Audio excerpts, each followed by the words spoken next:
Looking to transform your family game nights? At Perfectly Picked Games, we specialize in family games that bring everyone closer. Our games aren't just fun. Kids and teens will learn how to take turns, develop basic strategy skills, and understand the thrill of winning and grace of losing. With our exclusive gift of games, you can give months of gaming excitement to your family. Choose a 3-month or 6-month gift, and we'll deliver hand-picked family games to your doorstep every month. And here's the best part. Right now, you can use the promo code GOLDENMOJO and receive 20% off your selected plan. Don't miss out on this exclusive offer.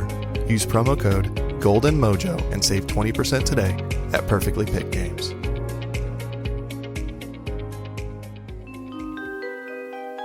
Hello, all you paranormal freaks. It's the last Saturday of the month, and you know what that means. The veil is at its thinnest. So if you're brave enough, all of you hitchers and drifters, load up for a ride with Golden J and Logan as they traverse to the other side. Hello, all of my paranormal freaks out there. It is I, Golden J, hanging out with his co-host and future ghost, just Logan. It's just Logan. It's just Logan. You're going to blow out that mic one day, fucking screaming like that. Of course I am. Of course I am. I'm more worried about blowing out my listeners' car stereo speakers. Well, that's fair. But I've been in the business long enough now that I know how to pull back out of the microphone when I get louder. Blow out their fucking ears. I'd be more worried about the poor bastards that wear headphones. Oh, those! If you wearing headphones while listening to this, yeah, baby. Yeah, you're now fucking deaf. I love it. I love it. Well, here we are again, buddy. Yep. Another end to another month. Good Lord, there were so many episodes this month. It's not even fucking funny. It has been a really long month to get through. I think between just being swamped with doing recordings and doing interviews and doing special guests. You know, we had the Brad Ferris, and you know, we had we got the Boze Bros coming up this coming Wednesday. Nice. And it's a great interview. And just all the shit that we've been going on here at Golden Mojo Entertainment, it's been extremely busy. Yeah, and then on top of that, all over the United States, weather is fucking wacky as shit. Mm-hmm. So, you know, it's been all over the place all the month. Like, we've gone from cold to hot to fucking monsoon to... And I know up there you guys have brought snow a few times this month, haven't you? A couple times. This has been, I mean, knock on wood, and I don't mind it at all, but this has been an extremely mild winter. I think we've had maybe 2 days of weather where you just don't want to travel in. Yeah. So, I mean, I'm not complaining.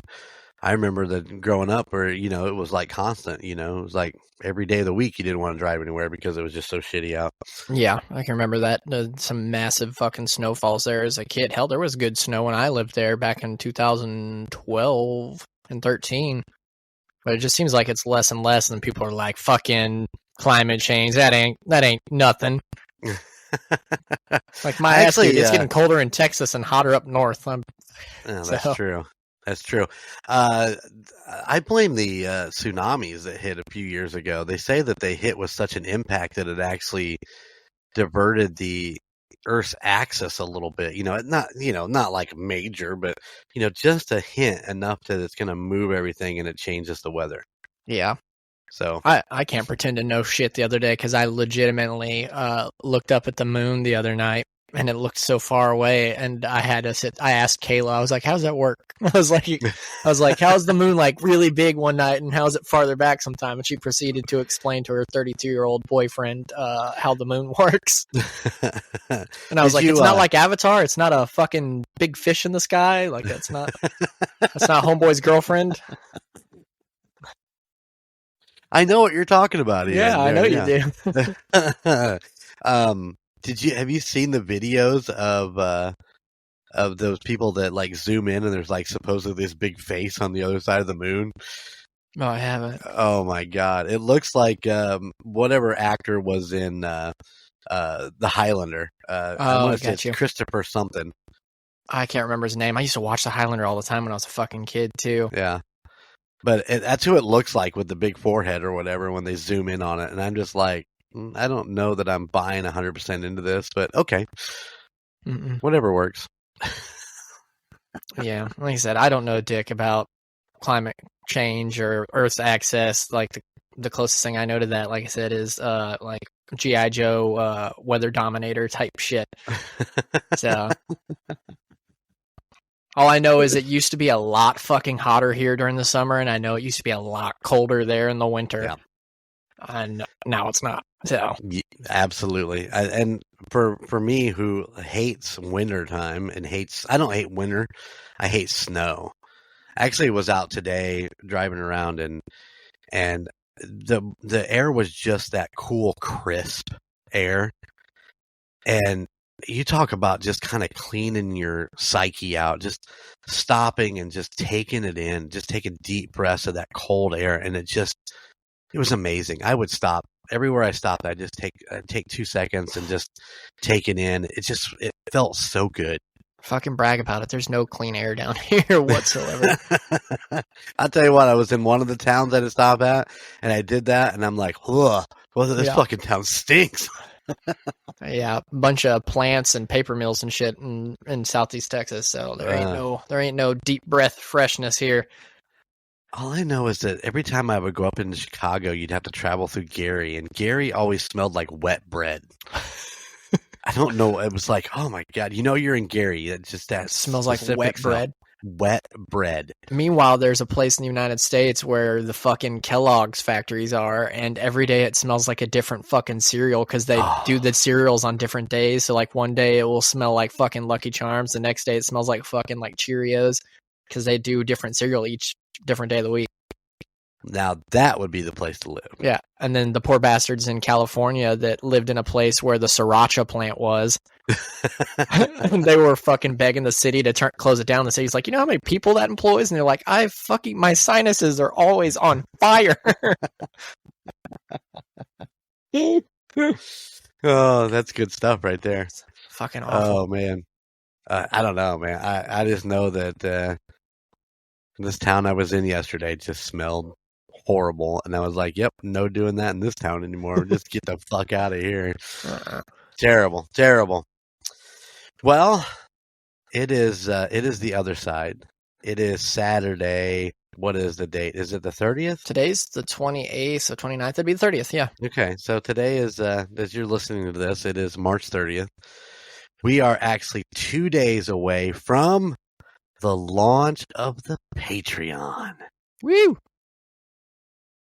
I Let me haven't tell seen you any of the content yet. I'm excited.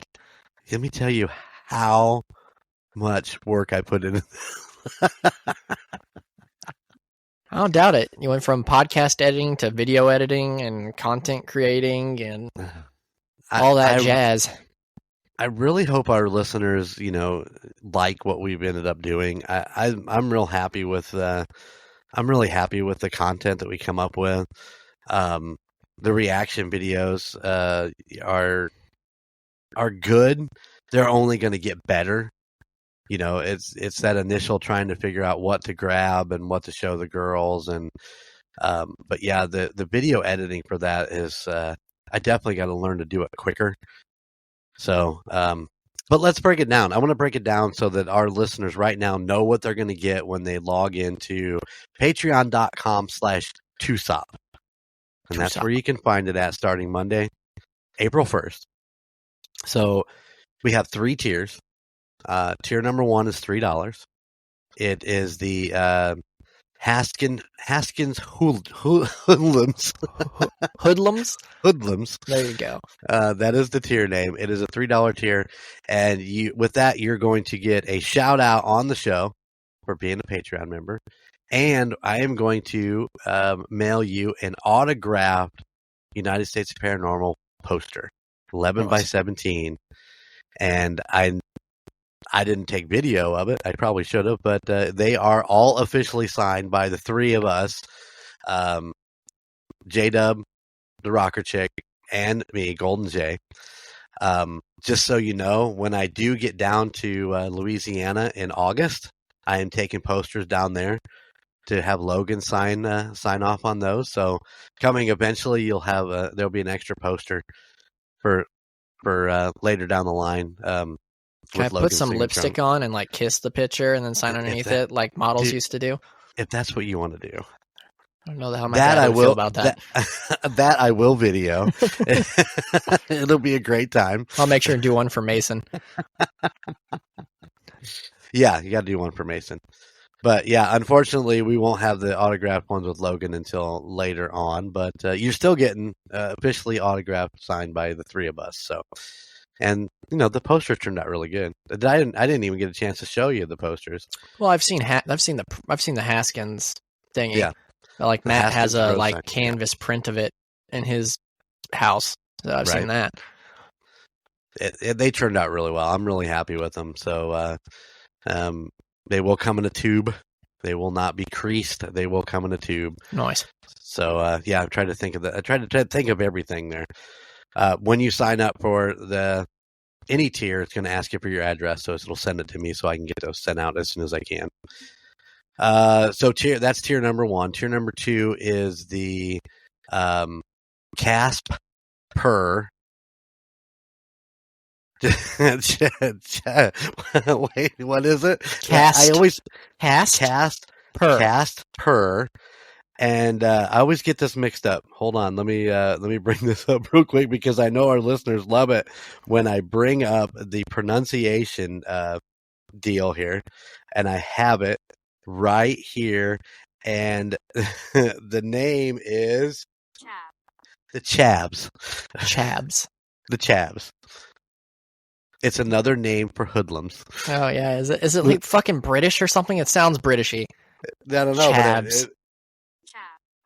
Chabs. Chabs. Casper's Chabs. And with that tier, you obviously get the shout out on the show. You're going to get the autograph poster, but you also have access to all of our episodes coming out, full video, and that's edited video. Depending on what the time frame is and what the story is. So like with the Boozy Bros, you're just going to get a screen with all 4 of us on it, so you'll be able to see the entire video with the interview. But like the Highway 666 is all broke down as if it was some sort of professionally prepared video. So it's camera to camera to camera, and I'd like to keep that up. It's just as long as I can get those episodes out on time for you and get that done right, then you'll have a fully edited thing. If not, you're going to get a 3-camera shot of the whole entire video. It just depends on timing and all that. So right now the plan is to make sure that I'm getting full edited videos out for everybody. It is quite the ordeal going through all that. So as long as I can have videos done well in advance. So that's tier number 3, tier number 2. And with tier number 3, tier number 2 is $6 tier. Just so everybody knows. Tier number 3 is a $12 tier. It is the Voodoo Vandals. Nice. You see the hoodlums, the shots, and the vandals are all, relative terms to being hoodlums, because that's, with that tier, you get shout out, you get the poster, you get all the episodes, full video, plus you get the reaction videos, the trivia videos, and all the other stuff we're shooting or have shot. We're going to do 2 videos a month. So right now there's 2 reaction videos up, and beginning May 1st, there'll be 2 more videos up. It'll be a reaction and a trivia, and then we'll go from there. Every month will be 2 new specialty videos that we just put out. We just shoot for the Patreon. We're not shooting those for anything else. They're not going anywhere else, just for Patreon. Exclusive. Exactly. So there you go. It's a 3, a 6, and a 12 tier. Eventually we will get worked out some discounts for the store and so on and so forth with the high tier. Once we get all that stuff figured out, it's been an adventure learning how to put all this Patreon stuff together and what to do and get these videos shot. So we are going to add a little bit more to the top tier in the next couple months. So nice. Yeah, I'm excited. And eventually we're going to have a fourth tier, which is going to be even more exclusive content. So we'll talk more about that down the road. So yeah, and then once it gets rolling and once you listeners join up and everything, there's options on Patreon to message. So if you have suggestions or anything like that, you can message the crew directly on there. There's also options for if you're a member and we know money can be tight sometimes and there's a month where you're like, I don't know if I could spend this money. There's a pause option. So you can pause it and pick it up next month, et cetera, et cetera. So I'm definitely looking forward to seeing the content. I myself use Patreon all the time. I'm on 5 fucking Patreons right now. All different tiers. So well, we'll talk more about getting you on there down the road. So I'm looking forward to getting some reaction from the things that we've done and what people think and what you'd like to see as some extra content. We're not against taking some suggestions on what you want us to go film. So, we're excited. Should be fun. Oh, it's gonna be a good time. So make sure to go check it out. That's April 1st at Patreon/TUSOP TUSOP. And like I said, it's gonna be live on the 1st. So hit it up, check it out, get free stuff and video content. I know that there's going to be a trivia video in there that may or may not be embarrassing. Check it out. It's embarrassing, just depending on which group is embarrassed by it. Yeah. Oh yeah, that was a lot of fun though, man. Yeah, it was a good time. That was a lot of fun. Yeah. So I'm looking forward to the next one. We got another one planned to shoot. So it might involve Chico Noise from the Call Guys. Yeah, I'm excited. I was proposed Supernatural off with the rocker chick, and after listening to today's fucking episode, I absolutely know I can fucking take her. So are you talking about the Impala? Yeah, she couldn't think of what the car is they drive around in. Listen, man, I love Supernatural. I have not binged it like you two have. I mean, she's watched, every apparently not single enough. episode. Apparently, she never paid attention that close to the car. Man, the car is just as much a character as either of the other brothers. I won't disagree with you, but yeah, I didn't know. I never paid that close of attention to the car. Oh, I know it's sad. It should be shot, but yeah. I knew once we didn't get it, you were screaming at the radio. You were not wrong there, sir. You have fuel on that DeLorean. Yeah. Oh, I am supporting my Murd Nerd shirt. I am still working on Murd Nerd stuff, so those that are looking forward to that, I haven't given up on it. It's just been focus for the Patreon, getting it done. Now I can focus on getting the Murd Nerds thing up and going, and yeah, it's been an effort to try to work a 40-hour week plus come and get all this stuff around. So yeah, I apologize. I apologize that we didn't get the Murd Nerd stuff out sooner, but we're working on it. Definitely. It's definitely something I'm excited for. I used to listen to Murd Nerds every day when it came out. I was a frequent emailer. So this is true. This is very, very true. I hope that I can hold up a standard that the girls actually, put up. They did a great job telling stories and doing all that. So hopefully we can live on the good times of Murd Nerds. So we'll see. Nice. I'm trying to think of what all went on this week. Other than, well, of course, we had the Baltimore Bridge, which is horrifying. I'm trying not to say a lot and acting like I've never podcasted a day in my life. That's your first day. Yeah. It's the mic. It's the mic is bringing it back. That's what it is. Is having this mic in my face is reminding me when I first started. Hopefully my audio is better now for everybody out there listening. But unfortunately, we had the Baltimore Bridge got hit by a cargo ship and went down. fortunately, they had enough time to call in a mayday and shut down traffic, and that it happened at the time of night when it did, 1 a.m. Sure as hell beats 5 o'clock in the afternoon. Absolutely. Lives were lost, unfortunately, and they're still dealing with all of that, but a lot more could have been lost. Absolutely.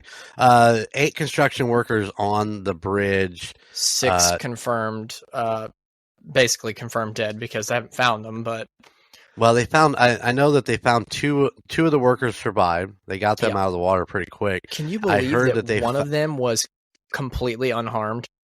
Really? Yeah, one's in critical condition, but like one of them was basically unscathed, and that just goes to show like it being on foot was. I know they said some vehicles went in. I don't know if they said there are people in the vehicles. Right on. But the fact that like your survival rate in that specific situation is higher being outside of a vehicle than inside a vehicle, because when all that stuff comes down around you and you're already inside a metal box, right? It doesn't bode well. And if you're getting pinned inside that metal box, yeah, exactly. Yeah. I knew they said they had actually gotten 2 of them out that were deceased, so they were still looking for the other 4, I do believe. But yeah, what a tragedy. I actually spent about an hour looking over the maps where all that stuff was at when it first happened, watching the video, and going over, because I've been out in that area, but I went across the Chesapeake Bay Bridge, which, is just this humongous bridge that just seemed like it went right out into the middle of the ocean and came right back in. But looking over the maps, I'm like, well, it just kind of went over the bay a little bit, but I still remember looking out and seeing all the cargo ships parked out there, and it's just it's an amazing experience to go over some of those bridges. Apparently not at 1:30 in the morning when cargo ships are coming through, but unfortunately, it's just sad. The downside. It's one of those double-edged swords thing, because if this would have happened in the early 90s or late 80s, like there would not have been footage. Right. So it would all come down to hearsay of what happened, and the investigation would be a lot slower. Right. But on the downside of technology and the fact that we have footage and everything is getting to read and see all of the stupid fucking comments. Yeah. That make you question humanity. Like the people that are just like, yet again, that Logan's not the smartest dude in the world. Where, like, we just reiterate, like I just told you that I asked my girlfriend how the moon works. But even I know how structural failure works and everything. Like the people out there saying that there had to be explosives on the bridge for it to go down the way it went, and like it being intentional and shit like that is just fucking mind numbing. Like people died, and it's not even a day, and people are just coming up. And I get conspiracy theories happen, but like the amount of ugly shit that's being said is horrendous. And like the explosive stuff is stupid, and like bridges shouldn't fail like that. But like, dude, there's like 4 support columns there, and it took out the main one. And kinetic energy, like that bridge, when it goes down, it ripples, which fucks up the structural integrity of the rest of the bridge. So it all goes down like a fucking domino. Right.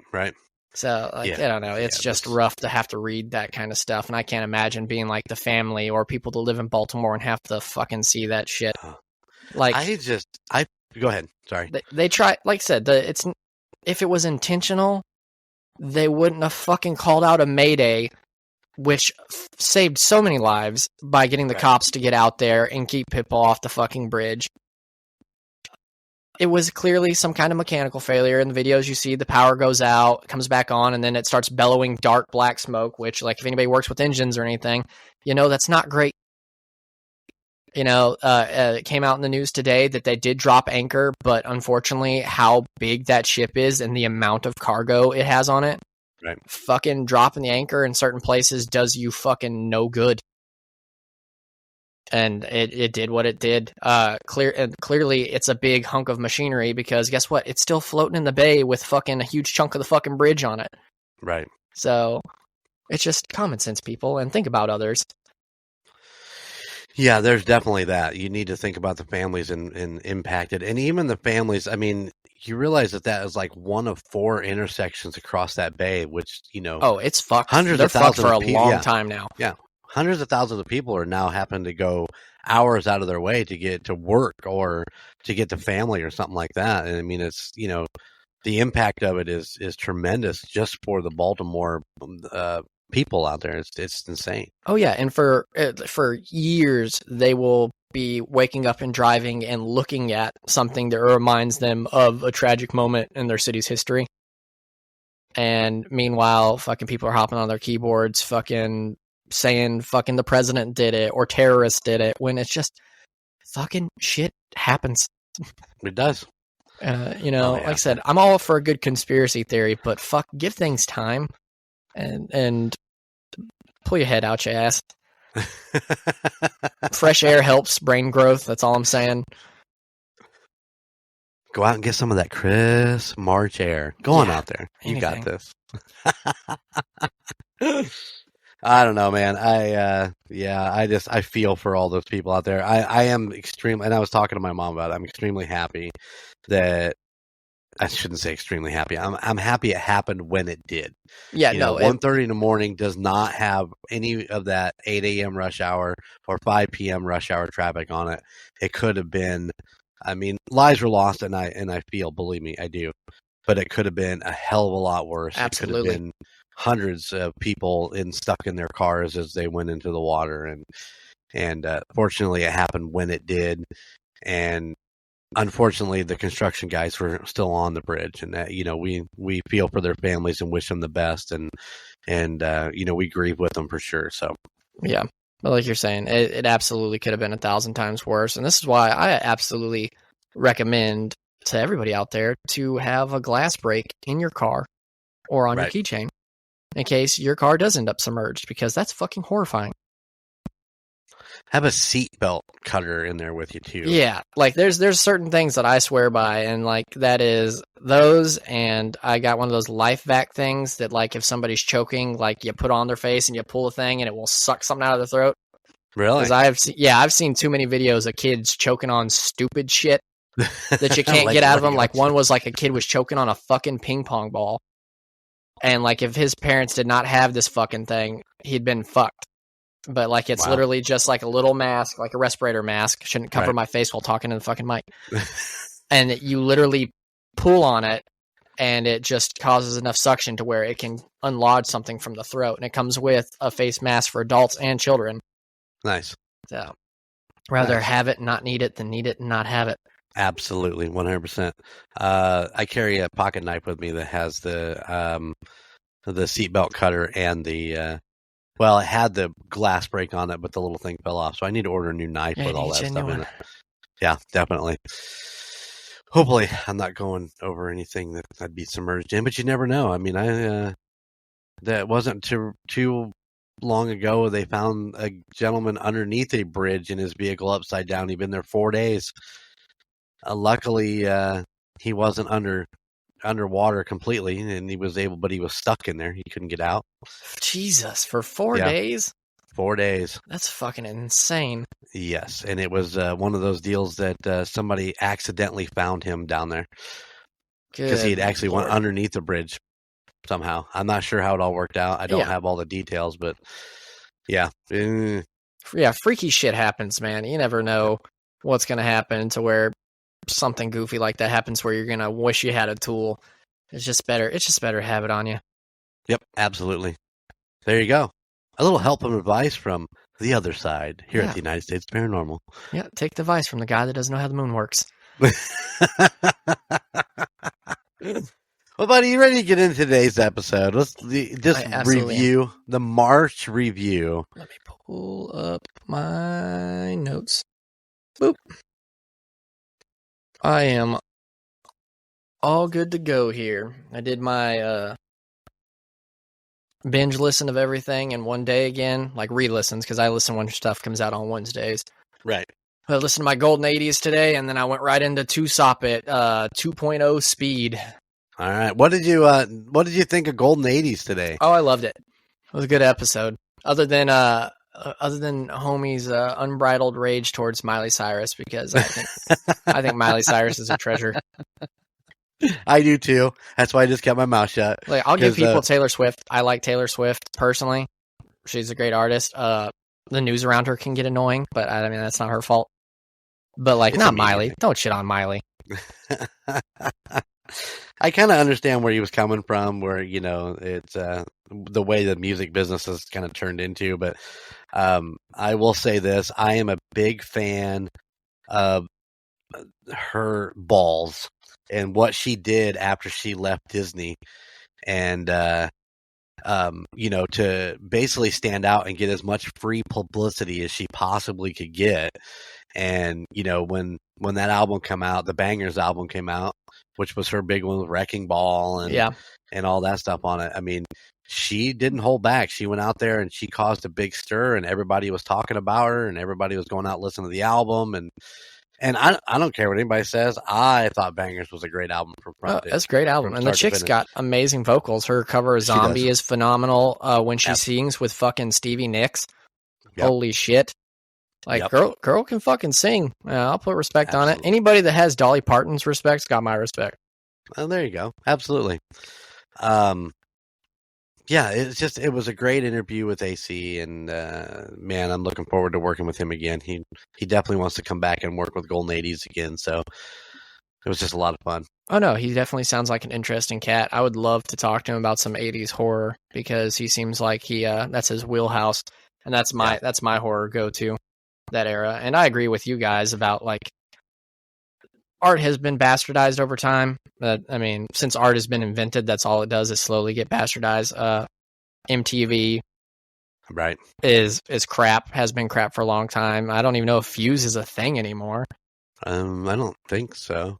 But like, I grew up with TRL and stuff too. 90s TRL. I mean, it's different than what it was in the 80s and when it was big. But still, I had Carson Daly, and I actually saw music videos, and I watched music. MTV in Germany was one of the only English channels because they wanted a music video channel over there too, but they just slapped German subtitles on it, so I could still listen to it in English over there. So it's one of the few things I had, and now it's just like you said. They might as well just call it the Fantasy Factory channel because it's all Rob Dyrdek all the fucking time. That or Jersey Shore or whatever version of Jersey Shore that's going on now. And I love Dyrdek, man. I love his enthusiasm and his ideas and the stuff that he did with Fantasy Factory and Robin Big. Those were, I mean, they were just fun. They were fun.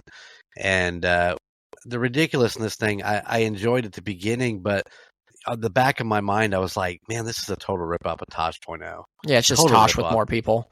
Yeah. And more tame too. It wasn't as bad as Tosh. I liked Tosh when he first come out, but man, he got so deep into just seeing how far he could push it, and I was like, I'm done. I just quit watching him. You got to absolutely respect Rob's hustle for sure. That's a businessman through and through. Yeah, for sure. All right, sorry, man, we got sidetracked again. That's what we do. That's what we do. So we're gonna kick this off with on February 28th, episode 110. With Brad Ferris, the founder of Indie Afterlife Society. Brad was kind enough to drop in and discuss some of his favorite haunts and the inner workings and issues that modern paranormal investigators deal with. It was an interesting interview. It's always cool to hear about people's paranormal experiences, but it's also nice to hear somebody talk about the professional end of it. Right. Like with dealing with haunt owners, which is a big part of that industry once you get into it, because there are the staples out there that every paranormal investigator wants to go see. What they don't explain on all these shows on Discovery and Travel Channel is that most of these places are going to charge you to do so. Because at this point, any good haunt, like well-known haunt, has publicity. They don't need you for the free publicity anymore, so that is not a selling point. The selling point is how much can I get out of these ghost dorks to pay my mortgage. Right. Because like you go to places now that like used to be like not well known. Now you go to these places and they have fucking gift shops and merch on their websites and tours where you can go with other people and you pay $300 a pop to go walk around for a couple hours. So it's cool hearing the inner workings of it and him airing it out and him not being afraid to be like, this place sucks and, Yeah. and this place is better and I've been to this one 30 times and I've been to this one once because this guy's an asshole. Yeah. I think one of the big things to take away from that interview was him talking about going in large groups and how when you go into that, you're going to lose a lot of that. You're not going to get the EVPs. You're not really going to get the stuff because it's just too busy. Yeah. There's too much noise. That was my thing with a lot of investigators, the shows and shit. It's like, do you guys ever shut the fuck up? You guys are talking, and you're missing. You're not, you ask a question and then you talk. And it's like, I don't get it. If you hear something, you don't go, God damn, do you hear that? No, yeah, no, I completely agree. And another thing that these shows do, it's tainting the audio by telling listeners what they heard right before they play it, because they do these things on little Instagram videos and stuff nowadays too, where it's like, listen to this, did you hear this? And then they type it out and they play it, or did you hear this? And depending on what you read, it's what you fucking hear. Yep, because absolutely. It's suggestive thought. And like it's literally like I listened today in the car the I'm Blue song from the 90s. I'm blue, yeah, the song that everybody's like, it says this, even though the name of the song is I'm Blue Dabba Dee. So clearly that's it. But like growing up, it was people being like, it's saying, if I'm blue, if I was green, I would die. And if you're thinking about that, that's what you fucking hear him saying. Right. And then other people like, I'm in need of a guide. And it's like, you think of that, that's what you fucking hear. Right. So they're tainting the audio. And then you're like, oh my God, it did say, what's up, Zach? It's me, your boy, the ghost. And it's like, no, that's not what it fucking said, but that's what you think it said. That's because they told you that's what it said. Right. What they need to do is shut the fuck up and be like in the audio, be like, I heard something. Save this time frame so we can go back and listen to it without telling their coworkers or the listeners what it is, and then play it. Play it twice, play it 3 times, and be like, what do you think you heard? And then after it's played the 3rd time, let them be like, I think it said this. But that way, listeners and other people can listen to it themselves and come to their own fucking conclusion and not muddle it. Right. With whatever edgy fucking thing you want to try to fucking shoehorn in there. Well, if you remember back to a haunting, the true haunting of Jennifer Williams episode, we had some clips that the paranormal group that came into the house actually, caught, and I had the whole list in front of me of what clips I had, what was supposedly picked up, and when I played them, that was what I did. I was like, okay, so here's the first clip. What did you guys hear? Did you blah blah blah? But I gave everybody that first clip without telling them what supposedly it said in there, and or what was going on inside those clips. And I wanted to make a sure fact when I did that I gave our listeners a chance to listen to the clip before it got tainted with what they told me that it said. And I do believe even a couple of them, I was like, I don't think that's what I hear. Yeah. But I'd have to go back and listen to it again. But I mean, I get that completely. And from watching a lot of the ghost hunters shows, whatever they may be, whichever one is your favorite. I mean, there's some good ones out there and they're fun to watch, I prefer, anything that is involved with Josh Gates. I love Josh Gates. So, he can lull me to sleep anytime. I was about to say, you love it as long as you can stay awake to fucking watch it all. It's true. So yeah, I mean, it's important that you guys have an open mind when you go do this, and going back to the fact that what we started with is that getting into these places are tough. For these investigators, either they need to know somebody or they need to fork over a bunch of cash to do a solo investigation where it's just them and their team. I think Connor Biddle hit on that too, where it was like, we only have so much money to rent an evening in these places to do this. So, Brad was the same way. He was talking about that. Yeah. My opinion is that paranormal research, is a science, albeit it is not as popularized science. It's not like your physics or biology or anything like that, but it's a science, and if you're going to do it, you should treat it as so. You should like, I get it. These shows are made to be interesting and everything.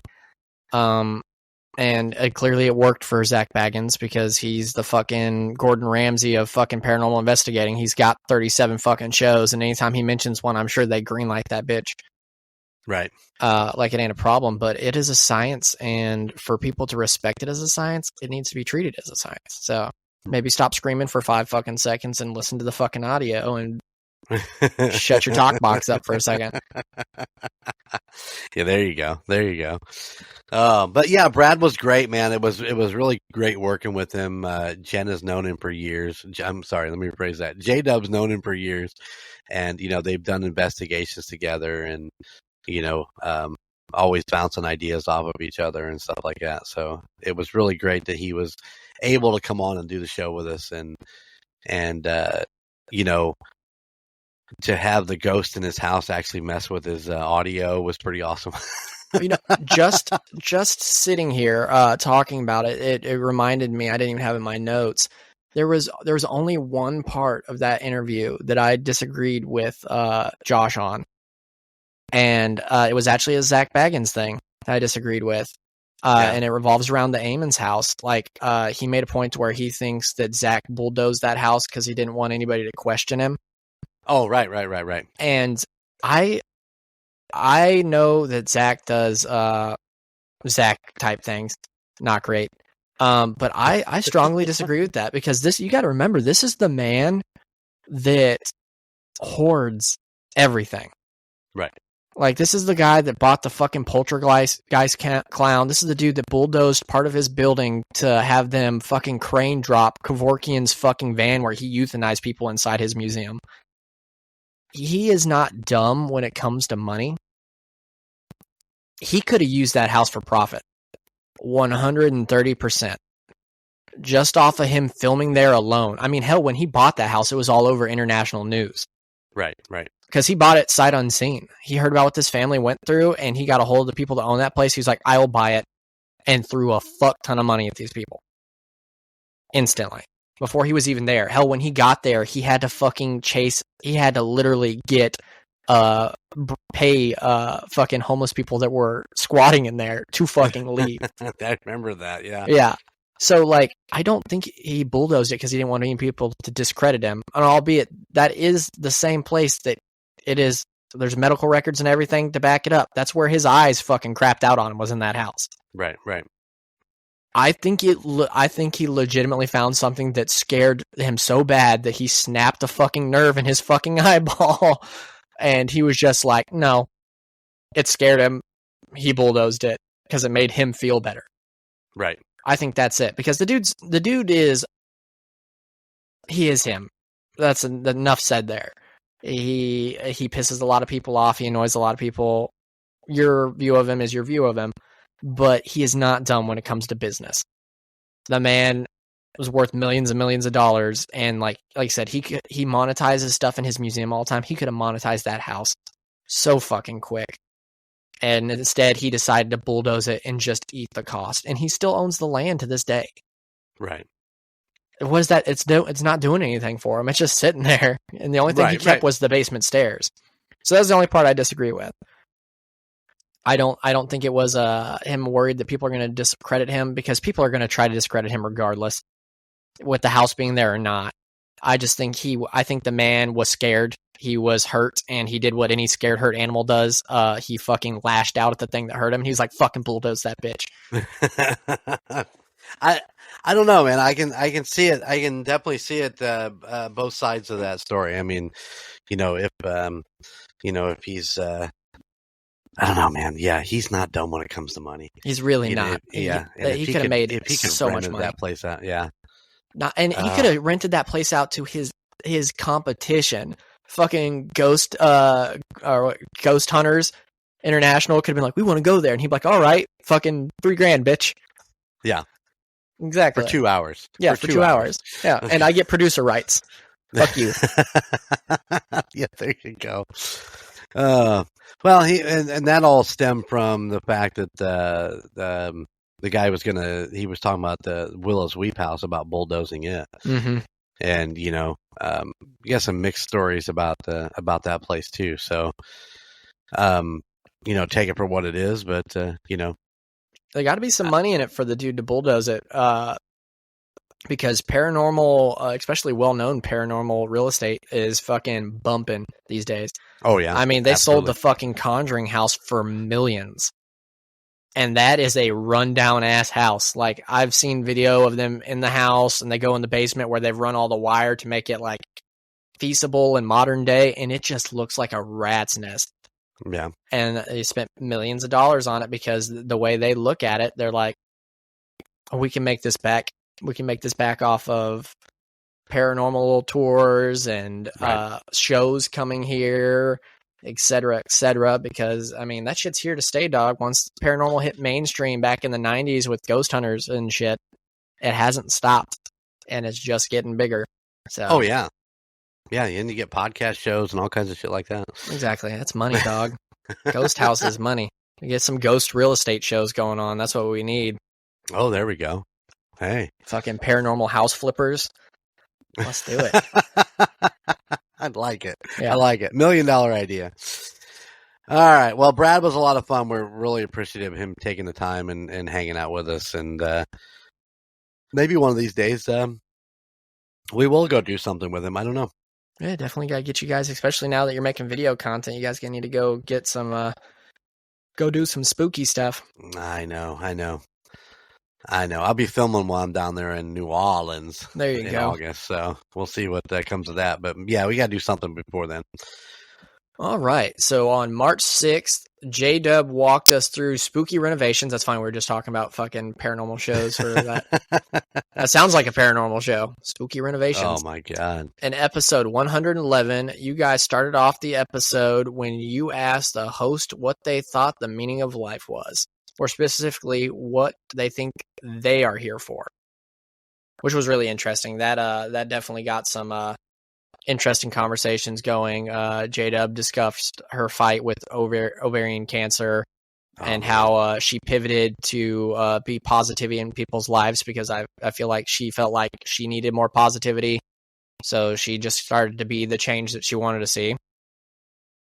The rocker chick discussed how she thinks she's here to be like a listening point for people in need. It was a really good topic. I don't even know how to begin to answer that question.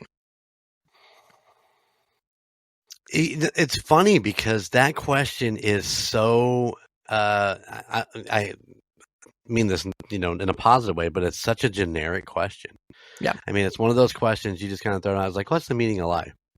And if you've ever seen The Hitchhiker's Guide to the Galaxy, the answer is 42. 42. Yeah. 42. Have you ever seen Hitchhiker's Guide to the Galaxy? Yeah. 42. Which is what I thought that maybe we kind of, joke about a little bit, in that direction. But we took a deep dive on that, and in an upcoming episode, in a few weeks, we got an email from Chico Noise, and he talked about what he thought that what his meaning of life was. And I don't want to blow that out on this one since we just recorded it, and I wanted everybody to kind of get a feel for that email. But he wasn't the only one. We had all kinds of emails and people in life and all kinds of. It's been amazing, the emails we've had lately. But I think it's such a generic question. We don't really think about it until you hear somebody who has thought about it. Yeah. And J-Dub is a prime example. She is one of those people who have thought about it, and her answer to that question was honestly a big shock to both me and the rocker chick. We didn't know that. Yeah. Me and her, I mean, we've known each other for a couple years now. We have never had that conversation. I never knew that. And for her to share that at that point was amazing. And, it really does kind of put in perspective of how fragile we are as human beings. Yeah. And, it doesn't take much, anymore to break us. And I don't know, it turned into be a really amazing segment that we did on TUSOP. Yeah, it was very insightful, and it was a nice shift in mood. And it's one of those ones where, like, clearly it hit Chico too, because he reached out and emailed, and because he was like, he spent some time thinking about the answer, like his answer for it. And I've thought about it a lot too, and I still don't know that my answer is. It's like putting a price tag on your life when you think about it, because especially like the meaning of life and then the meaning of your life are two very different things. And then you think about what you were put here to be, and then you kind of do like a mental tally of like, what is it? And like, for the most part, like, I think a long time ago, my ideal of what I'm here for pivoted. I lost a bunch, like back to back, lost important people to me. And then what I felt like I was here for is I am living to live. Right. I'm just here to soak up the people I care about as much as I can when I can.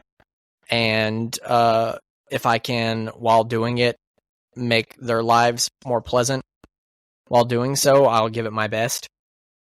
I'm not saying I'm living every day like 100% the best way I can, because that's not feasible for any human being. Right. Right. But like I literally think I sum up my existence like I'm living to live.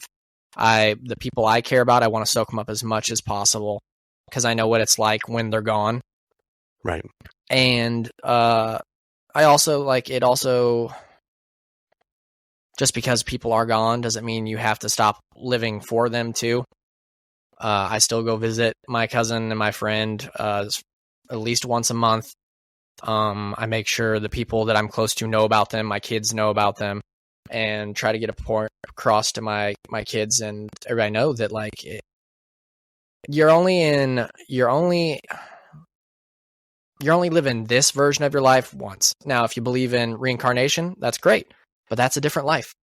It ain't going to be you. You're not going to have the same people. Do I think that I'll be going around in another fucking rig? I lean that way. I'd like to think so. I mean, that sounds like a nice afterlife to me. You just go try it again in different shape, whatever the fuck you end up being. You come back as a fucking corgi, or fucking come back as another person. Dog.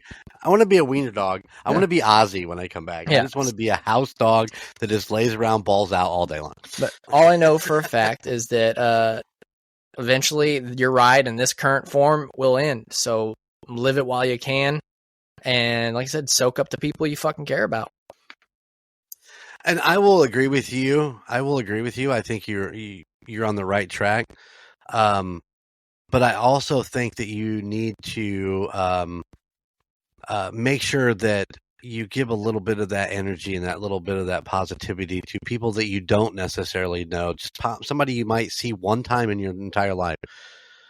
You never know what that little piece of, whether it's the guy standing there holding a cardboard sign you hand a couple bucks to because he needs to get gas in his vehicle to get to wherever he's going, or whether it's just holding the door open for somebody, or changing, stopping and helping somebody who's stuck on the side of the road to change a tire. What happens if you see the little old man sitting there trying to do a jack on the side of the road, and you're like, yeah, he needs that, or anybody. It doesn't matter. It could be a 25-year-old male that looks like he could just pick the truck up with one hand. I don't know. It doesn't hurt to stop, ask, and help. And I'm not always the best at that, but I've been trying to be better at it. And to give a little bit, even if it's only I'm going to see this person one fucking time in my life, it doesn't matter. If you add a little bit of positivity and sunshine to their day, come on, man, you can't go wrong with that. And I completely agree. I will be 110% honest with you, listeners.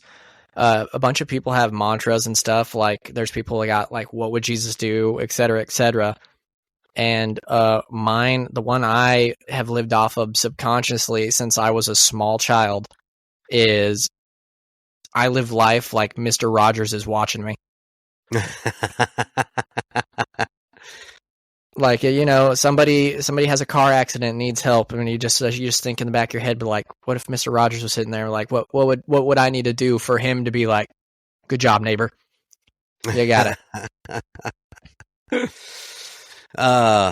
Listen, I don't know that I'm the one to jump into the car accident. You say that, and I'm just flashing to it, and I don't know that my psyche could handle what would be seen in that incident. And I'm just going to say that right here because I don't want to be, I'm not going to be a hypocrite when it comes to this shit like that, because I don't know that I could handle what may come out of that. And I know people who do it, and I know people who are really good at it and are not professional in it. And I just want to say that out loud. But I try to be for that person on the side of the road, or the whatever the case may be. So I actually had, we were just talking about visiting friends and families, gravesites and everything. I've got a really bad habit when it comes to car accidents with getting involved. Literally in the last 2 months, Kayla's watched me approach multiple, but every time this has happened so far, my kids have been in the cars, and then when I get done with it, I feel bad because I'm like, I've got kids in the car and they're seeing stuff out on the side of the road and everything. But it's one of those things that's where I'm out the door before I can think about it. We had one where you'll learn soon. You'll be going to my parents' house soon, and they live out in bumfuck Egypt, out in Louisiana. And there are these roads that have these 5-foot deep ditches on the side and sharp ass turns. And we're going in a convoy, basically. We're going out to eat at a Mexican restaurant. And my dad and my sister are in 2 cars ahead of me. And I just see a car fucking ass end or sticking in the air. Like, this dude went in the ditch, flipped. And to where I have to get his door open, I have to stand on the frame of the car, which is facing not where it's supposed to be. It's in the air. To hold this door open, and this guy is clearly high, and he's all cut up, his head's bleeding, and I'm trying to be like, hey, let's get out of the car, and he's like, I need to find my glasses, and he's just rummaging around down there, and I'm like, dude, I was like, what we're doing, I was like, what you need to do is get up and out of this. It was like this car sideways, there are fluids pouring out of it, so I have to pull this guy out, and like I said, he's clearly very high, and that was the thing we dealt with. But the one that happened recently, it was right when we got our new vehicle. We took our kids to the cemetery, and this is the first time I let them get out of the car at the cemetery. Normally I go pay my respects and do what I do, but they asked to get out, and I let them get out, and they asked questions, and they sat at the tombstones and talked, untold to do it. They just did it themselves because they asked me who it was, and I told them, and then they started to talk. Well, then we get them in the car and everything's fine for a second, and then they both start to cry. Oh no! Because they're just they're asking questions. They're like, we don't want you guys to die, and what do you tell a kid? It was rough. But literally 5 minutes later, we're on the highway, and in front of these kids that are already crying, this car fucking darts over to one side, darts over to another, almost hits the wall, and then completely flips the fuck over on the highway. Jeez. It's spinning in circles on its top and everything, and I pull over. Fortunately, I keep a sheet metal hammer in the back of my car because the way it landed, it smashed both the doors to where they wouldn't open. So I had to break the window for the old lady to get out, and she gets out, and she's in slippers, and she doesn't have a purse or a phone. She's older, and she's just sitting in there, and you got to get out because gas is pouring out of it. And then there's people starting to surround me, and as soon as I get her out, everybody's like, well, let's sit her down right here and let's talk to her. And I'm like, listen, people, that's gas. We're all sitting right by it, not fumes alone. It's horrible for you. I was like, but in case this thing decides to go up, let's all move farther the fuck away. And we dealt with all that, got her situated, and the cops came, and I left, and the cop, before I could leave, the cop came to let me out because I'm parked right by the accident. And he comes up and shakes my hand. I was worried my daughter Sabrina was going to freak the fuck out because she had this little thing where she was taking stuff from school, and we told her that the cops were going to come get her. Oh, no. And we had our neighbor knock on the door, and I was like, "They're here for you," and she ran away. So I was worried she was going to freak out because there was a cop at the door. But it's like after I do it, I feel guilty. Like, I'm happy I help people, but I also think like something could happen to me. Right. And my kids are in the vehicle, so it's one of those double-edged swords. Yeah, absolutely. Type deals. But it's wonky. But what we're talking about, J-Dub talking about thing, like how she talked about she had to deal with ovarian cancer and what that's like. And with people that deal with cancer, like there's always that fear that it can come back. But I just wanted to mention real quick the Ovarian Cancer Research Alliance. It's OCRA. It's hard. It's OCRA. If you feel like making a donation to them, you can go to ocrahope.org, where you can do one-time donations or even set up reoccurring donations. Cancer is one of those things that it is indiscriminate, and it can come for anybody in any form. And it is one of the few things that we don't have in a chokehold, and even in modern times. Is most of the stuff to treat cancer is still very experimental. So if that's something that you're interested in as a listener, it doesn't even have to be ovarian cancer. There is all sorts of different foundations that you can donate to that can help. But on that note, we can get back to talking about paranormal renovation and why it's a bad fucking idea. It is a bad idea, period. That's the worst part. I don't think people realize it when they start renovating what they can stir up, but because maybe they don't know there's something in that house, and next thing you know, they're ripping out a wall, and Johnny Ghost says, "No." There's gotta be, like, you gotta figure. Eventually, we've got to have some kind of service. Like, I know there's some websites that tell you where people died. So, like, we just need to double down on that kind of website and just get thorough with it, and then you can kind of weigh your odds. Be like, okay. This house was built in the 50s. 5 people have died here, and then give you a good background check on who died, and just like do the odds. Be like, okay, this guy was just a dentist. If he haunts me, that's not so scary. Be like, okay, but this guy was like a cult leader. Maybe I won't have an open floor pan. We'll just leave it how it is. Just weigh your odds on like what kind of person died there and in what form. Right. Like somebody died in their sleep. Okay, that's fine. Tear out the cabinets. Somebody fucking got stabbed 67 times and died in there. Fucking leave it the way it is. Leave the wallpaper. Yep. That's a good theory to look at it that way. Because it's reoccurring. We've seen it in so many stories to where like it's gone from like a mild haunting to like doors getting kicked down, bad haunting because people started to fucking uproot the house. So, like, J-Dub is a testament to that. She dealt with it, and it only seemed to get worse with time. Yeah, absolutely. It's tricky. Does it suck that you have to think about that? Yeah, but like we've talked about energy being stored and stuff, and like especially the older the house gets, or like the more fucked up that the what happened in there is, just seems to make it so much worse. Right. Like it looked like J-Dub was literally getting hate crimed by a ghost because she was not married and living with a man, So you got to think about like the past owners, if they're still around, like what was their beliefs, and are they going to feel like they need to fucking punish you? Like, I don't like, don't go buy an old nunnery and turn it into a fucking strip club unless you want to get hit by a bunch of fucking ghost rulers,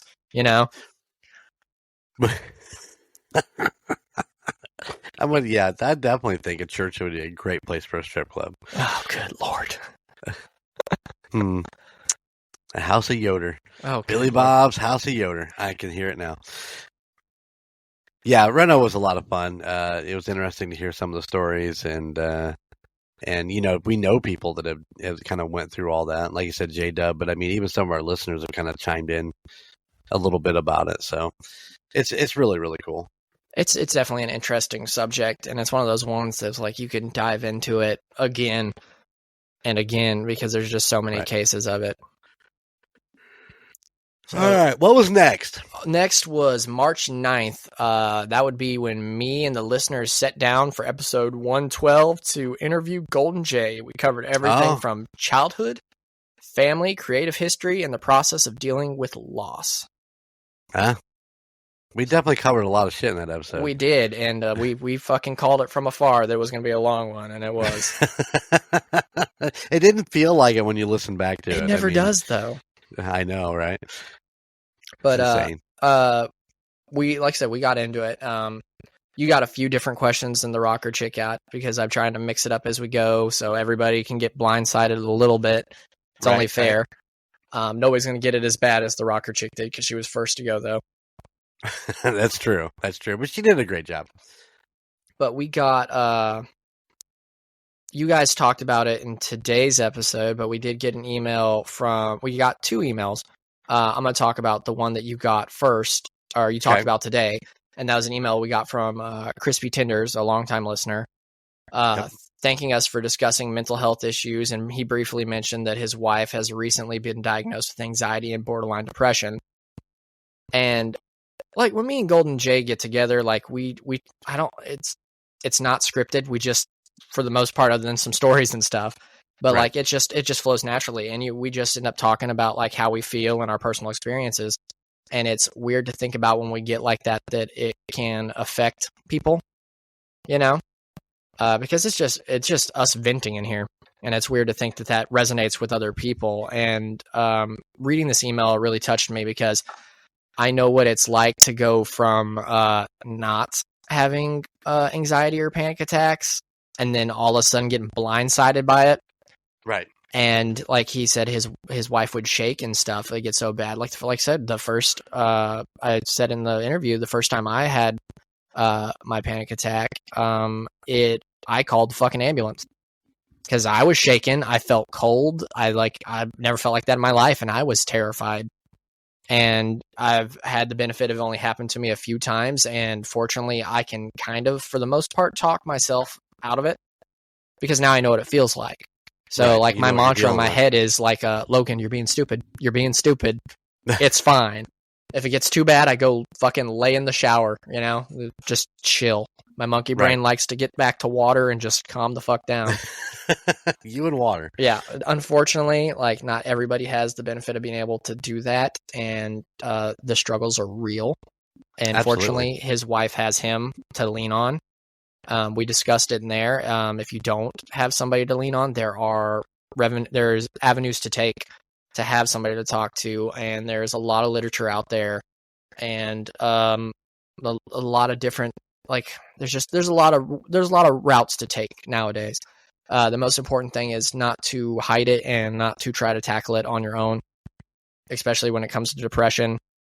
Talk to somebody, reach out. It is the best thing you can do for yourself. On that note, we also got an email from Peter, and I'll let you take over there. You got that one, right? I do. I have it right in front of me. Fortunately for me, I actually got a chance to talk to Peter last night because he is going to be in a future episode that we recorded, since this is Thursday. We recorded it with Peter last night. So I got a chance to talk to him a little bit about this. And, I told him that me and you were going to cover this on the other side. So it would be out on the Saturday, but here's the actual full email from Peter that he sent. It's like Golden J and crew with Logan. So I know we chat, but I wanted to reinforce what a regular listener communicated about you guys being important to people going through personal stuff. I am usually pretty happy-go-lucky and fun-loving, but the last 2 years have been a little rough for me. And your mind sometimes go to some pretty dark places.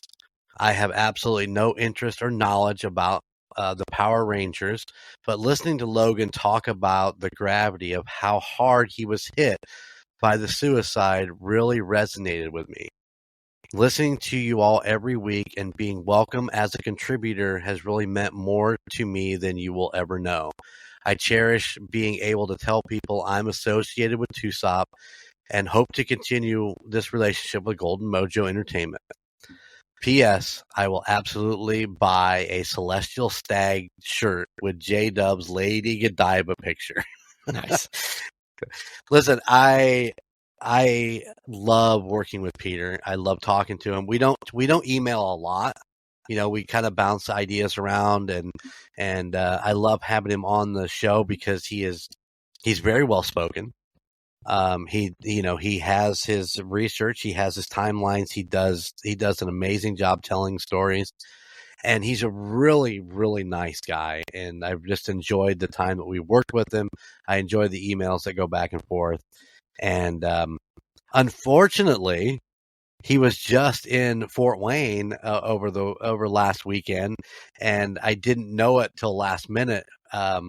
But the next time he comes here quite a bit for work every couple of months or so. So next time he's in town, we're going to get to meet up. I'm going to run over there and have supper with him and get to hang out a little bit. So I'm looking forward to that. But these messages and these emails like this one really do help us to continue to realize that we're talking about important things along the line besides just paranormal stories and stuff like that. And all of those people that jump on us about banter and shit like that don't realize all the other things that we try to contribute out into the community. And this just kind of solidifies it a little bit more, the importance of, what we going through with our own personal lives, or even the listeners who reach back out to us. So, Peter, as always, thank you so much for the email, and thank you for being a part of the Golden Mojo Entertainment family. We love having you here. Absolutely. Like I can't overexpress what Golden J is saying, to where it when you guys write in and say what we mean to you, it means just as much to us to hear what you think and how you feel, and to know that what we're doing out here is just knowing it helps one person is enough. But to know it's helping multiple out there enough to where they feel the urge to write in and talk to us is fantastic. It makes any of the downside of it absolutely worth it. Yep. And the weird thing about the episode is that I had gotten the email you talked about prior to from Crispy. I had only gotten that a couple hours before the show started, and before we started recording, and I'm like, I really want to talk about this email. And we were in the studio getting things ready, and J-Dub looks at me and goes, "What's been up with Crispy Tenders?" And I was like, "What did you just say?" And she goes, "What's up with Crispy Tenders? I was thinking about him today, and we haven't heard from him in a while." And I'm like, where did that come from? And I don't know. I wasn't grumpy. I was just in shock. I'm like, where did that come from? Why would you think of him in this moment? And it weirded me out and she was like, "Why are you looking at me that way?" And because I was just in shock. I mean, I literally was in shock that she'd asked me about him. And I finally looked at her. I said, "He just emailed today a couple hours ago." She goes, "I was just thinking about him a couple hours ago." It was just the weirdest coincidence. That's funny how that works, because it'd be the same at our house. I'll be walking around the house, and all of a sudden I'll start singing a song. And then Kayla would be like, "Oh, why are you singing that song?" I'm like, "I don't know, I just am." And she was like, "I was just singing that song in my head." And the same thing will happen the other way. It's just the way that the fucking human brain works is fucking spooky. Yeah, the rocker chick does this to me all the time. I'll be sitting there thinking about something and really pondering it, and she'll look at me and she goes, "Hey, what about doing this?" And I'm like, "God, woman, just get the fuck out of my head." Yeah, I don't even know. Sometimes. It happened a little bit ago today. So I mean, it's insane how coincidental, or sometimes you start singing a song because you heard it and you didn't realize you heard it. And yeah. I wonder if that's part of that whole in your psyche type thing. Oh yeah, where it's like, oh yeah, or you'll be getting in your car singing a song, and then you turn on the fucking radio and the song's fucking playing, and you're like, "What the fuck?" That was weird. Yeah, absolutely. But yeah, getting back to Peter, I love having Peter as part of the family, and we just recorded an episode with him last night. It's an amazing episode. You guys are gonna love it. He put together a great story, and we're already working on his next episode. So yeah, thanks Peter, and thanks Crispy for writing in, and I hope all is well. And absolutely, we absolutely appreciate you guys. And I do want to say this on the pod. Kane, I reached out via email again, and I've not heard back from you. I know life gets busy. I know things are going on. Give me a shout back. All right. So that was our interview episode. On March 13th, all three of the two SOP hosts delved into creepy stories from Arkansas in episode 113. Arkansas. Don't start that shit. We're going to get a fucking email. The rocker chick kicked off the show asking the team about their favorite quote. So I want to interject my favorite quote. All right. Hit me You guys with it. answered that so fucking fast. Like, I had to think about it. Really? Yeah, you went with Impractical Jokers. I did. J-Dub. I can't remember up what. your ass and to the left. Yeah, and then I can't remember what J-Dub's was. It had fucking in it. It was the one from Step Brothers. Yeah. And then the rocker chick was talking about her quotes in her office on her posters. No, I take that back. That wasn't J-Dubs. Was that right? Yeah, No. I think it was. Yeah, no, it was from Step Brothers. She talked about it. Okay. She's talked about Step Brothers multiple times, so we could be wrong. Because I think she talked about Step Brothers in today's episode too. Yeah, and that's where I'm thinking. But she did her quote. I think might have been from Step Brothers also, but I know it had the word "fuck" in it for sure. I think it was "fuck around and find out." Maybe. Yeah, that's one of her. I can't remember what it was. Things, yeah, but that's one of her big ones. Yeah. I was thinking about it ever since you guys asked, and I could only slim it down to two. I couldn't do just one. I could slim it down to two, and they're both from the same media. And this is the first one. It's a little bit long-winded, but it's a really good one. I suppose it could be liberating to take a leap of faith, to shrug off the burden of proof or promise of hope. It takes trust to turn the darkness into light. And those who trust risk putting their faith in the wrong hands. For there are those who pray for you, and there are those who pray on you. And no matter how careful you are, sometimes you can't tell the difference. Absolutely. And there is one more, and it is the most identifying trait of humanity is our ability to be inhumane to one another. Oh, nice. And they're both from, I'm not a reading guy. I'm honestly not. I watched the movie Odd Thomas, and I liked the movie so much, and I found out it was a book, so I read the book, and then it turned out there was like 7 of the motherfuckers. And I actually read them all. And both those quotes were from Odd Thomas by Dean Koontz. And it's just a really good book. It's paranormal. The movie's fantastic. It has Anton Yelchin in it, who passed away a very young age in a freak accident. He was also in Star Trek and a bunch of other things. The movies. He owned a vehicle that had a default in it and it was uphill, and he went downhill to check his mailbox, and he's a celebrity, so he has a big brick fence with like the metal gate. The thing kicked out of park into neutral, and it rolled downhill and pinned him to his fence. Oh, jeez. And that is how that dude left this world. But all seriously, Odd Thomas, the movie and the books, fantastic. Check them out if you hadn't. Those are my quotes. Nice.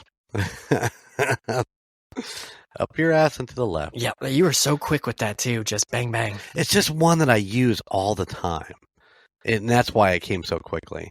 And it's a kind of a dumb quote, but most people don't like Impractical Jokers. I think we talked about that in the Golden 80s today. I think that was brought up, but I enjoy them. I'm not sure I could do the things they do, but yeah. I like Homeboy from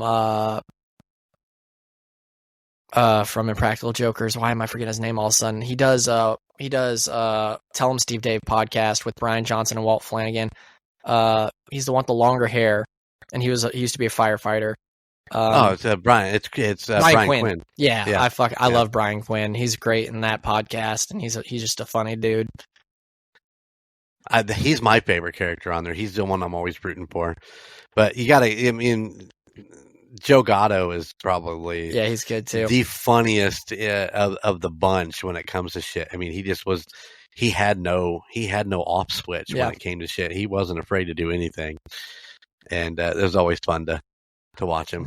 Even though Gatto's gone now, but Brian Quinn is a massive fucking Ghostbusters fan, like huge Ghostbusters. Well, he was what is it? The comic book guys, Kevin Smith. Yeah, but the group, what's the name? Is Comic Book Men? Men? Yeah, Comic Book Men. Yeah, that's a big part of them. Yeah, that's part of that. That's who he's in the podcast with. That Brian Johnson, Walter Flanagan were both in that show, and he does a podcast. Okay. That show actually got greenlit because of their podcast together, because their podcast was before the show, and they originally the company originally wanted to do a show about them and their podcast, and they wanted Brian Quinn to be in the comic book store. But right as that was getting looked at, he signed Impractical Jokers, and the studio that's over Impractical Jokers told him no, and he had a fight in his contract to be able to keep the podcast and do it. Oh, really? Yeah. But yeah, so the podcast is still going to this day. Like, it is one of the longest running podcasts out there now. It's really good. Listen. Nice. But back to our podcast. Back to our podcast. Let's see here. Okay, so and it was you went first. You covered the Clayton House, put together during the Civil War. At one point, it used to be a hospital, and is allegedly haunted by a tall, angry man, a womanly figures, and even a phantom feline. Can you imagine because all of a sudden you're getting rubbed on by a cat? God, fucking regular cats are fucking annoying as shit. I have 3 of them fuckers. I could not imagine a ghost cat, dude. Yeah. That sounds like hell. They're coming to get you. Just fucking like coffee cups getting fucking knocked off the fucking counter, like your couch getting fucking shredded by a ghost. Fucking no. Yeah, and then J-Dub went, and it's interesting. I knew when I was, because we'd looked up, haunted places in Arkansas. We're all 3 looking for a place. And one of the biggest things to come up in every list as one of the most haunted places in Arkansas is the Crescent Hotel. Yeah. And I knew as soon as I seen it, I said, "Oh yeah, that just screams J-Dub." So I just stayed away from it. Smart man. I didn't even go there. She absolutely went for it. 1886 is when it was made. The Crescent Hotel and Spa, with rooms haunted with the likes of an Irish construction worker who plummeted to his death while the house was still just a structural skeleton, leading to room 218 being the most haunted room in the structure. At one point in the structure's life, it pivoted to be an experimental cancer hospital, leading to the spirits of doctor, nurses, and patients like Theodora. And I think my favorite part of the story was the ghost that kept tucking fuckers in at night with a comforter. I know, right? That would be fucking annoying too. You go to bed with just a sheet on because it's hot, and then you keep waking up just like firmly tucked in with a fucking comforter, and you're like, no, right. And then it does it again. I'd be more annoyed than fucking scared at that point, honestly. Hey, you want a little fun fact about this coming Wednesday's episode with the Boozy Bros? They actually touch on, it's very brief, and you almost missed it, but they actually touch on the Crescent Hotel, and they've been there. Nice. The 2 of the investigators have been there. Wonder if they got tucked in. I don't know. We didn't get depth into it because, there was a lot going on, but the girl mentions the Crescent Hotel as her favorite place to investigate. Nice. Yeah. So if you saw J-Dub's choice coming from a mile away, you had to fucking know where the rocker chick was going then, right? I did. The problem was that I took the wrong exit.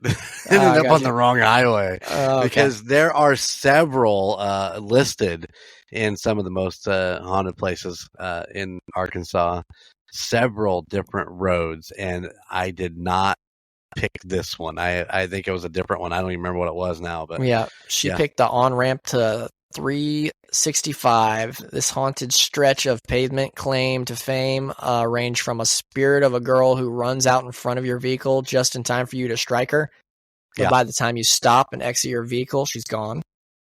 Legends also claim if you stop in the middle of the road and turn off your lights, TUSOP does not endorse this act unless you yourself are looking to become a spirit on this fucking highway. Anyways, when you stop and kill your car and honk 3 times, you will summon a ghostly motorcycle. But the most revisited paranormal occurrence on the road is specters of female hitchhikers in distress. Yep. Which is just something you always find in highways.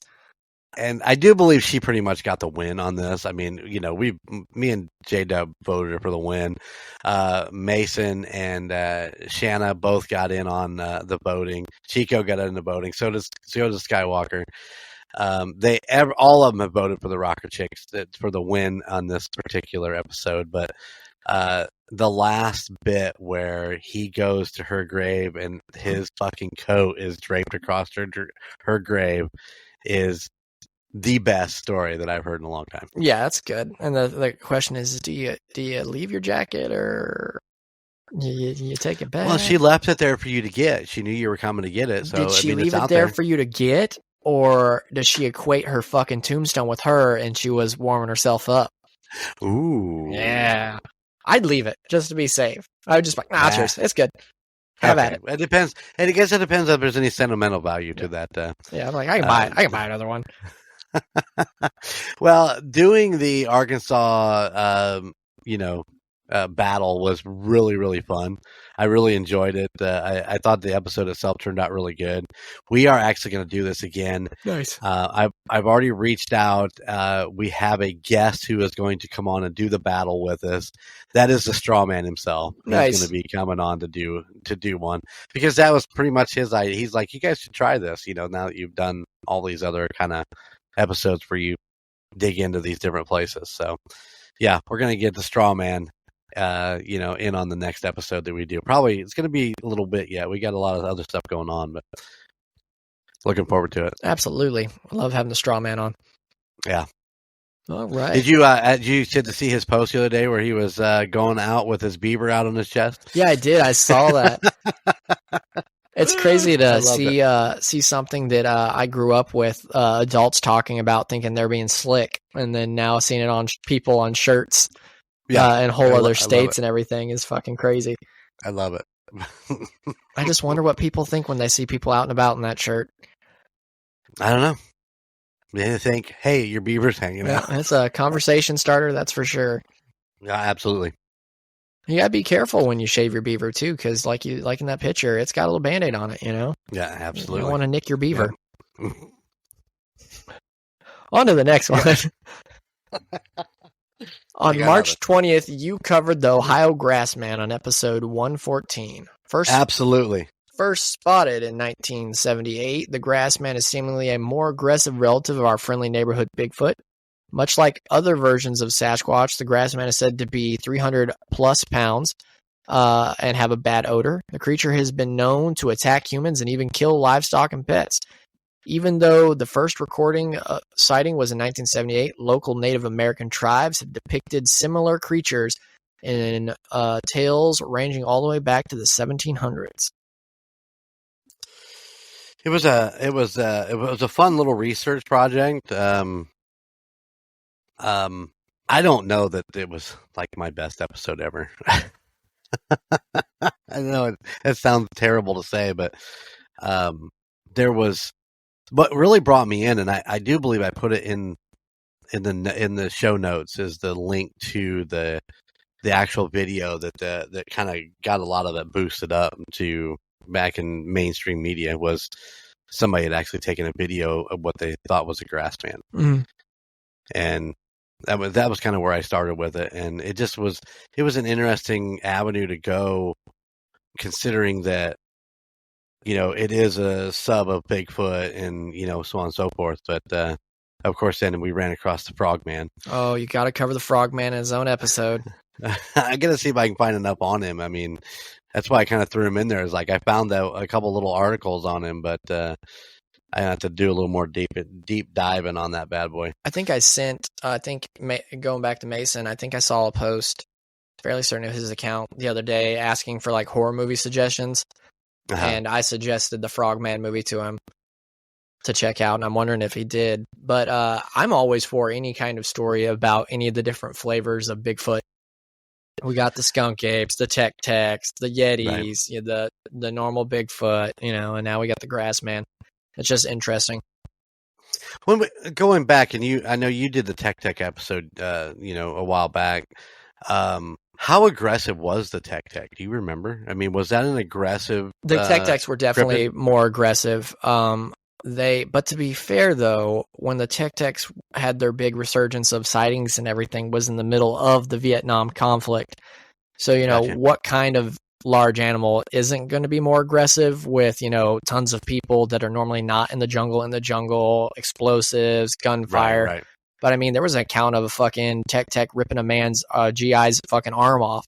So, oh wow, they were definitely aggressive at that point. But before Right. then, all the legends depicted them as being like chill and kind of keeping to themselves.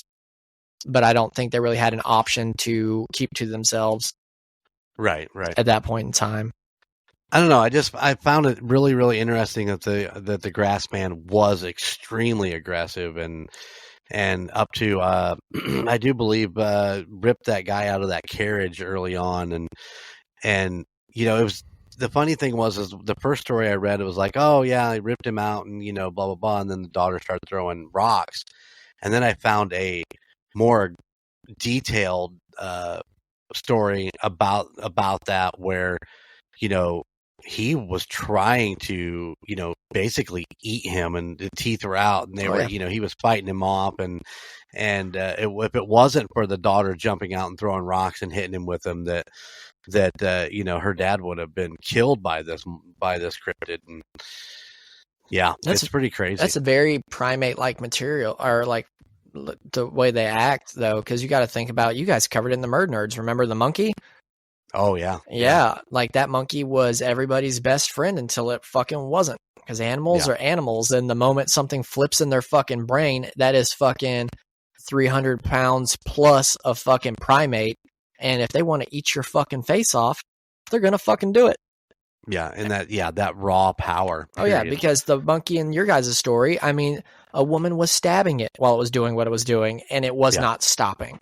So the fact that the girl hit it with some rocks and it got agitated enough to where it went back in the woods, fucking count your blessings. Yeah, exactly.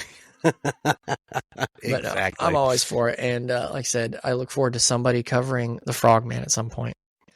Yeah, we'll have to do some digging on that for sure. Oh, there's a bunch of good stuff out there. All right. So our next and final story.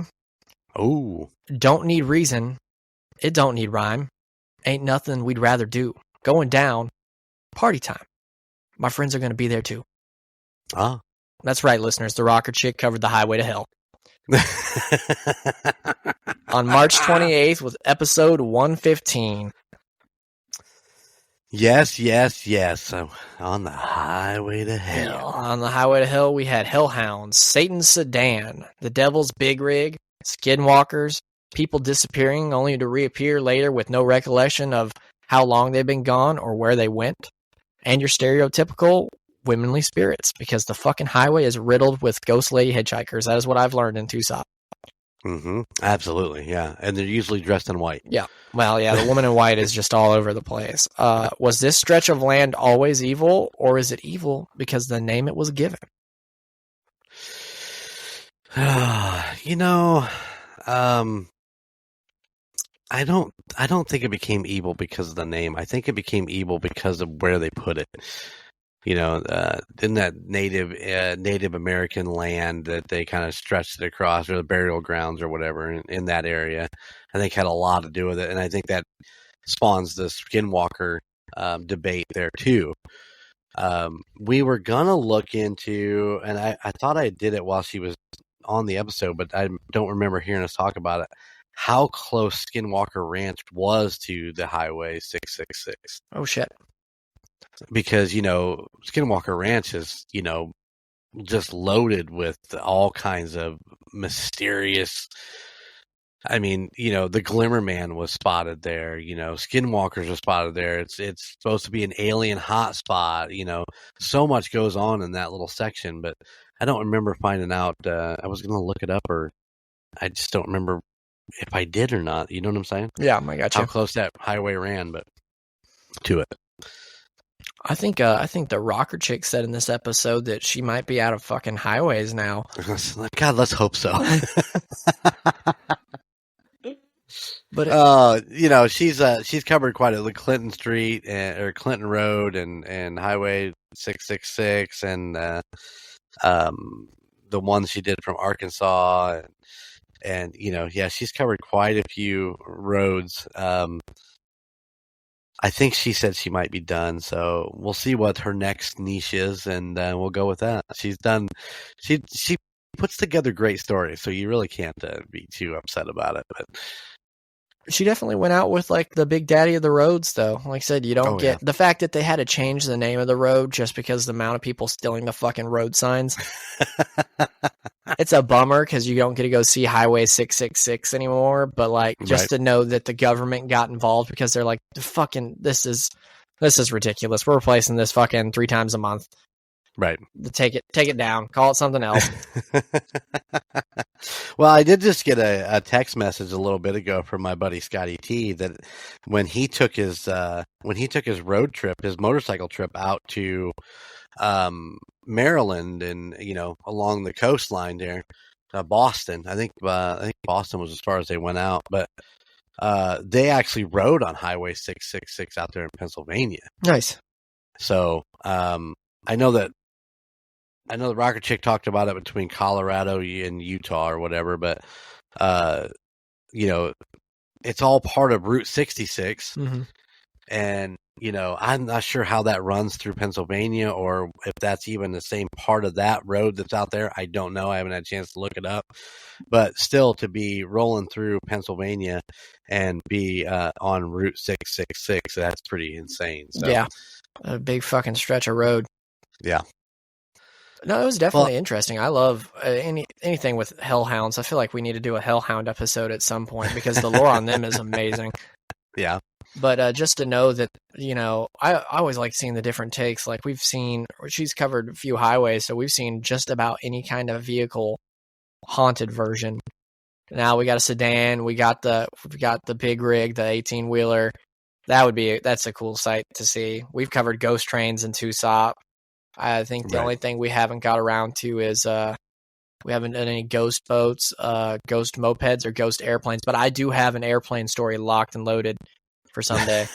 Now, boats and mopeds I don't have, but I'm sure we could find some ghost boat stories for sure. Boats have gotta be. I mean, they've got to be fluid with everything going on. I'm gonna write that down. I'll look at that. I'll look into that and see if I can find any ghost boats. Another famous ghost vehicle, fucking James Dean's car. That he died in, of allegedly super fucking haunted. Really? Yeah, it killed multiple people. So. Oh. Yeah. Don't want to get in that car. I think it's missing now. I think it. I think it was getting transported somewhere and it never got where it was going. Yeah, fell off the truck somewhere. Somebody's got that in a lead box somewhere hiding out. And then they're about to remake Christine, which is a great movie about a haunted vehicle. So, yeah, if you haven't seen the original Christine, you should go check that out. Fantastic movie. One of my favorites. It's pretty great. Although I'm not a big Stephen King fan because his endings just don't always really congeal. He has this great story for 2 hours, and the last 10 minutes in this ending just kind of peter out. Well, that's what happens when you do a lot of your writing coked out of your head. Eventually the coke wears off. You just gotta finish. But I mean, I'll give it to him though. In the haunted or the possessed car category, he definitely has some good entries. Like I said, we got Maximum Overdrive, we got Christine, two fantastic movies. I'm using the word fantastic lightly because I don't know a lot of people would call Maximum Overdrive fantastic. I absolutely do. I don't know that people would think that was the greatest, but it was a great idea. It kind of had some plot holes, some things you wondered about, but all in all, I mean, just an amazing movie. Listen, and if you like that gore, it's got a fucking Coke machine taking out almost a whole Little League team. That is fucking amazing. That is great. I mean, the only scene in that one that I don't like is when the turkey cutter comes on and gets somebody. I just don't care for that. But like I said, the kid wisens up and sees the fucking Coke machine took out his Little League coach and all of his buddies, and then he just puts a catcher mitt on or the catcher mask on and fucking suits up and starts army crawling. I'm like, there you go, kid, common sense. That's why you get to live. Yeah. Exactly. And then was it the ATM that starts telling the guy "fuck you" or starts calling him an asshole? Like he's like, "Give me my money," and it's just like, "You're an asshole. You're an asshole. You're an asshole." See, these are the good things that come out of that movie. Yeah, 80s horror movies, man. You can't beat it. Man, we've been talking about them all day today. Absolutely. But that was it. That was all of our stories for this month. That was quite a few, and technically one was for February. Right. Because sometimes it just lands like that, but it's quite a bit. It was a good month. It Was. was a really good month, and hopefully you all enjoyed, what we did this month. So, I do want to say one thing here. As this episode is the 30th of March, it comes out. Next week would be probably next Saturday, I do believe, is April 6th. Does that sound about right to you? Let's see. Let me look at the calendar here real quick. That's still March, you dumbass. Yes, next Saturday is April 6th. April 6th is the actual anniversary for the United States Paranormal. We have been on the air for 2 years as of April 6th. Nice. The first episode came out April 6th, 2022. Is that right? Yes, 2022. Yeah. So, yes, we've been coming up next Saturday is our actual 2-year anniversary. So congratulations to everybody, Logan, Matt, Boze, Alicia, J-Dub, the rocker chick. You guys have all put in the hard work throughout these last 2 years, and I'm appreciative, and happy birthday. Yay!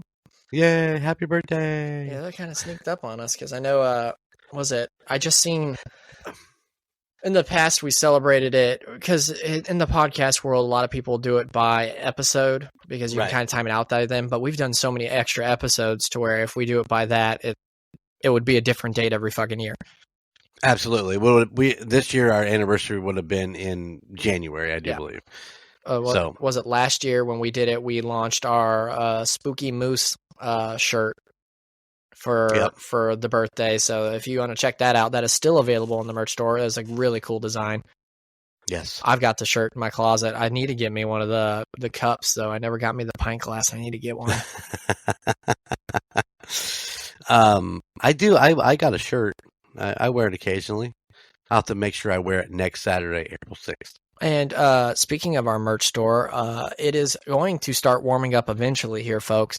So if you want anything in our merch shop in a different format than it is, like you see something that's in a long sleeve shirt and you want it in a short sleeve shirt or a tank top, just message us at the United States of Paranormal at gmail.com or on our Facebook or our Instagram, and I can get that put on the site for you in a heartbeat. We also have, speaking of cooler weather, we've got the pair of feet tank tops up now.